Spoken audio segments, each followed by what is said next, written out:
Good morning, everyone. Busy weekend for motorsports this weekend. It's the Chinese Grand Prix for Formula One. I mistakenly thought the Japanese Grand Prix was next. That's in a couple weeks. The IndyCar Grand Prix of Arlington, brand new street circuit for the IndyCars, and then Las Vegas for the O'Reilly Series and the NASCAR Cup Series. Going for victory in the Chinese Grand Prix, it's the Mercedes. It's George Russell, Kimi Antonelli. It'll be interesting to see if the Ferraris can mount any sort of challenge to them. Ditto with Max Verstappen. Until there's information showing otherwise, though, this is going to be a George versus Kimi battle. Don't count out Isaac Hadjar and Arvid Lindblad, not necessarily for victory, but for having some very impressive runs. The biggest questions coming out of Australia going into China is, does anyone have anything for Mercedes? They seem to be pretty clearly steps ahead of the rest of the field. Can Kimi fight back against George? Will this be more like a Lewis Nico situation, or is it going to be more Lewis Valtteri? That'll be a big thing to kind of keep an eye out on. Will George be able to stamp his authority on this championship? How close is Hadjar to Verstappen?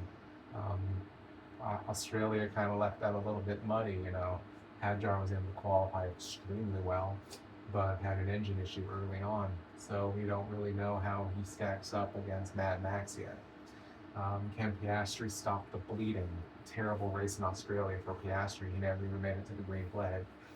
Um, and it kind of piggybacks off his terrible end of last year. So can he get out back on the right track and at least get in lockstep with Lando Norris? And finally, will Aston Martin finish this race? I'm leaning towards no, but development's pretty ongoing with that car, and I know they want to get it to the point that they can make it to the end of the race. So it will be interesting to see, regardless of how off the pace they are, if they can get both cars to the finish line yet. Next up, the Indy Grand Prix of Arlington. Going for victory, no surprise there. It's going to be Alex Palou looking to take the points lead back. Scott McLaughlin, Kyle Kirkwood, Joseph Newgarden, all drivers who have had very strong early parts to this season. Newgarden coming off a victory last week, looking to build some momentum and keep that momentum going. It's been quite some time since he has won on a street circuit, so he is well overdue for someone as talented as he is. Scott Dixon looking to bounce back after a pretty middling race at Phoenix and a really poor race at St. Pete. And then the Arrow McLarens of Pato O'Ward and Christian Lundgaard, both of whom have really good runs at St. Petersburg. There's no real scouting report we can do on this. It's a very unique street circuit that's never been raced on. So we're really just kind of flying by the seat of our pants and seeing who do we think is going to be strong at an arbitrary street circuit. Until proven otherwise, though, you got to think Alex Palou is going to be the favorite. It's just the way things are. Don't count out Marcus Ericsson and Romain Grosjean. Marcus Ericsson has a history of winning races where there's a lot of nonsense going on. He won the Nashville Street Circuit race, which to me looks as close to this one as I've seen. Romain Grosjean and his teammate Dennis Hauger both showed out really well at St. Pete. So I would expect them, if they can get through the carnage that may or may not happen, to be up there battling for a strong finish. Will Power, he's shown the pace, he just doesn't have the results for it. So I expect him to be cutting through the field and trying to make up as much ground as possible. Especially if he can put that thing in the top half of the qualifying order, maybe even put that thing on pole. He has more poles than anyone else in the series, so who's to say he can't? And then Rinus VeeKay, much like the Dale Coyne Racing crew, very strong at St. Pete. That's the closest measuring stick we got to Arlington so far, even though they're nothing alike. So yeah, we'll see if Rinus can match up and get through what potential carnage may happen. Question here is, can Penske keep the pressure on Palou? They're ahead of him now. Newgarden's leading the points. Scotty Mack is up there as well. Palou's down in fifth, not terribly far behind, but it's easier to fight Palou from in front than it is to be chasing him.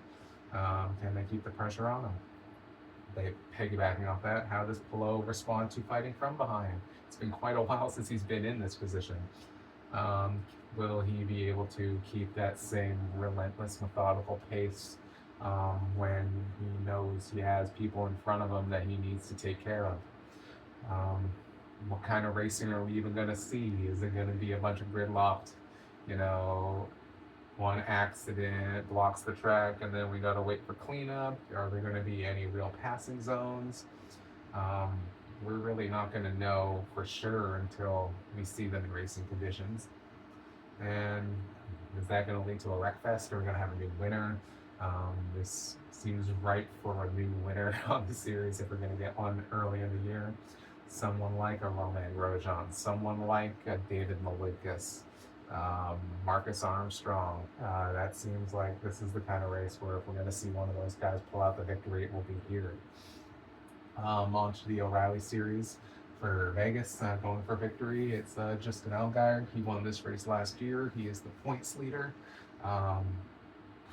Looking to extend his points lead over Jesse Love and Austin Hill. Connor Zilich looking to get some sort of momentum this year. It's been a terrible year from him in every race car he's driven so far. Looking to claw back some momentum and kind of show some sort of race winning pace. Chase Briscoe in the 19 car, he takes that over for Brent Cruz, who is not old enough to race at Vegas yet. He's looking to, much like Zilich, try and get some forward momentum going.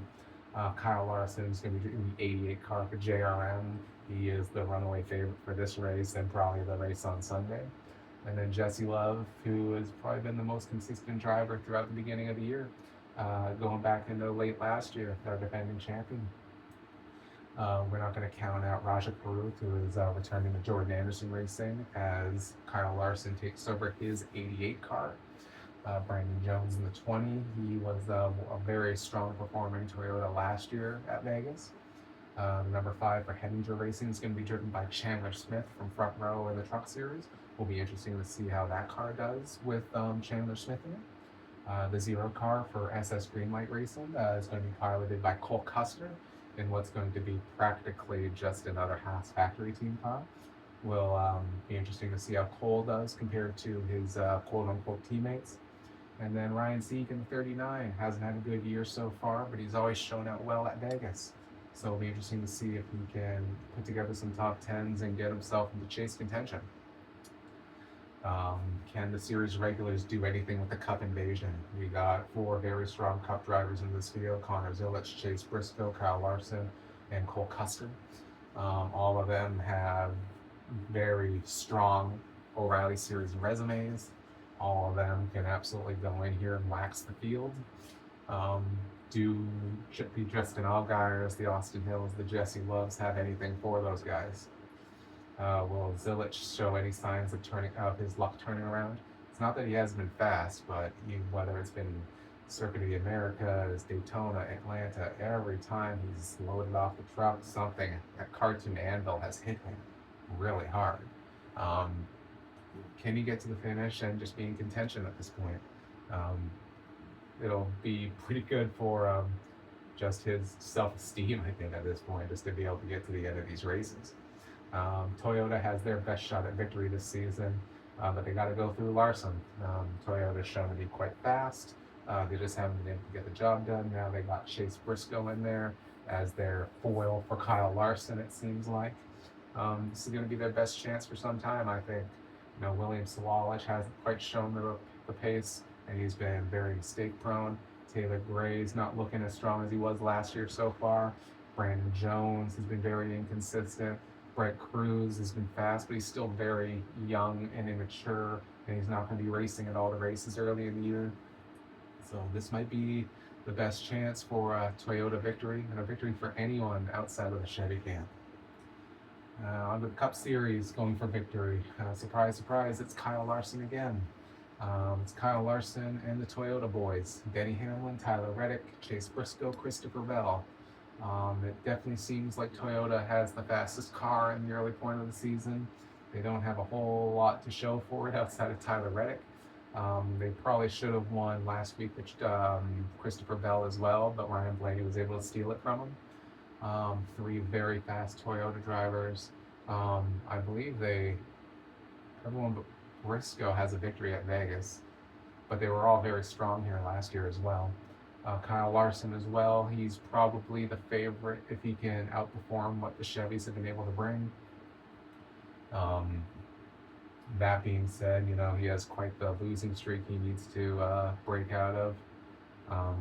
It'll be interesting to see if he can pull that off at Vegas. Don't count out Josh Berry. He's the defending winner of this race. He's turned into a bit of a Las Vegas merchant. He was very strong in the fall race here as well. Some sort of momentum from Josh Berry would be appreciated for him, I'm sure. I wouldn't be surprised to see him up there battling for the win if the Fords can get their stuff together. Michael McDowell, pole sitter here last year, had a really strong start to the year. Him and Carson Hocevar and honestly Daniel Suarez all run really well at Las Vegas, so I could expect to see them running up at the front if the Chevys have the power to do so. Ryan Prix almost won this race last year as well. He was right up there battling with Josh Berry, and he's had kind of a disappointing start after Speed Weeks looked so good and he won the Clash and everything was looking so well, and then the 500 started and it's been all downhill from there. And then finally Kyle Busch. Kyle Busch always comes to play at Vegas. It's his home track. He'll put it all on the line for a good finish here. So we'll see if Kyle Busch can go out there and contend for victory in his home track. So the question's there. Does Larson's winless get snapped finally? He hasn't won since he did the Indy 500 last May, which is absolutely crazy to think about. I'm of the opinion that he's going to have a tall task battling those Toyotas. Does Josh Berry show some Vegas magic? I hope so. I'm not sure if he's going to have race-winning pace, but I think we're going to see the best performance of him this year so far, absolutely. Based maybe not a race-winning performance for him. Does Toyota's perceived horsepower advantage show here? I'd be hard-pressed to say no. They've been really dominant even at Circuit of the Americas. It was so clear that Reddick was pulling away from anyone not in a Toyota. And at Phoenix, it was much the same. And if it wasn't for that late caution, Bell would have run away with another one. And the last one is, when will Bowman return? This is going to be Bowman's second race out. Justin Allgaier is going to be in the 48 car this week. I think Allgaier is going to have a nice, relatively safe run. But vertigo is a weird thing. Anything with head injuries, the healing process and the timelines are very uneven. And this is not the first time Bowman's been out of the car for these kind of issues. So, are we looking at another couple weeks? Are we looking at one more week? Will he be good to go next weekend? Hopefully he's just able to stay healthy and, return to racing in some shape or form. But head injuries are a very real concern.